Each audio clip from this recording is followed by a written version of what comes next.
علماء کرام موجود ہیں، ان کی عزت کیجئے، ان سے پوچھیے،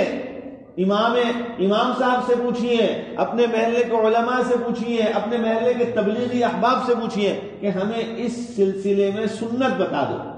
سنت طریقہ کیا ہے؟ ارے بھائی رسول اللہ بھی تو تشریف لاتے تھے، پیغمبر کا حجرہ یوں تھا، یہ مسجد کی معراج، یہاں پیغمبر کا حجرہ، پیغمبر اپنے گھر سے نکلے، مسجد کے اندر قدم رکھا، 1 نہیں 2 نہیں 10 نہیں، سینکڑوں صحابہ نے نقل کیا کہ ہم نماز میں اس مسجد میں انتظار کے لیے بیٹھے ہوئے تھے، اللہ کے پیارے حبیب ایسے گھر سے تشریف لائے۔ تو ہر آدمی بولتا ہے اللہ کے نبی نے پہلا دایاں پاؤں مسجد کے اندر رکھا،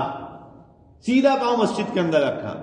یقین جانیے یہ ہم نے اپنے بزرگوں کو کہتے سنا، اس کے بعد پریکٹیکل کیا۔ آپ چند دن اس کا اہتمام کر لیجئے کہ میں نے اپنی زندگی کو سنت کے مطابق لانا ہے، اپنے گھر کے اندر یہ معمول شروع کر دیجئے۔